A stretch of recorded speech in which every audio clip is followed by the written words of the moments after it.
Sabah civarlarında geldik işte ahıra. Hayvanlarımızın yemini falan verdik. Bakımlarını yaptık. Sabah saat 8'de eve doğru yola çıktık. Kahvaltı yapmak için. Gittik işte kahvaltı falan hazırladılar. Saat 8.30-9 civarlarında bizim hani sakinlerimiz, arkadaşlar sağ olsun, buradan geçerken yangını fark etmişler. Bize haber vermişler. Bizden önce de itfaiye haber vermişlerdi. Biz zaten geldiğimizde saat 9 civarlarında geldiğimizde itfaiye buradaydı, müdahale ediyordu. Biz de geldik. Halka sağ olsun, onlar da geldi, müdahale etti. İşte o yana bu yana şey yaptık. Yani elimizden artık hiçbir şey kalmadığından dolayı bütün her yer kül oldu.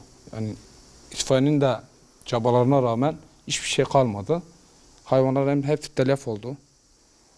O işte mağduriyetimiz belli zaten.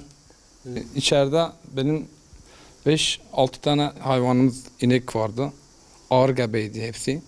Bir 10 gün, 15 günleri falan kalmıştı iki tanesi. İki tanesi 6 aylıktı, bir tanesi 5 aylıktı.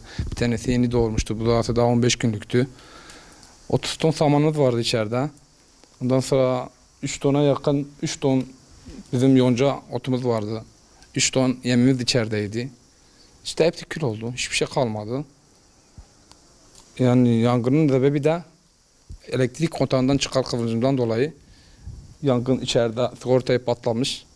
Oradan yoncaların yanmasıyla birlikte bütün her yeri sardı.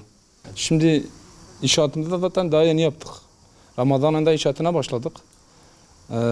İşte daha iç tarafını falan ancak yapabildik. Dış tarafı hala inşaat halinde. Zaten elektrik abonesini de Haziran 1'inde almıştık. 1'inde bağladılar. Bir ay oldu, daha yeni oldu zaten. İçeriye bir hayvanları da soktuk. Dedik işte pandemiden dolayı, bu virüsten dolayı herhangi bir iş yapamadık. Bütün işler kapandığından dolayı. Bütün birikimimizi buraya verdik. Dedik hayvancılık yapalım. Ekmeğimizi buradan çıkartalım. Takdiri ilahi Allah da işte bize bunu gördü. Yani herhangi bir isyanımız da yok. Çünkü Allah'tan geldi. Allah'tan geldiği için herhangi bir şeyimiz de yok. Yani isyanımız da yok. Budur. Mağduruz abi. Yani görüyorsunuz zaten her şey ortada. Yani artık yetkili kişilerinden yardım bekliyoruz. Evet. Şimdi abim yetkililerimden bunu söylüyorum. Yani benim tek değil. Burada 4 kardeşin emeği var. Tek sadece benim değil. 4 erkek kardeşlik. Hepimizin emeği var burada.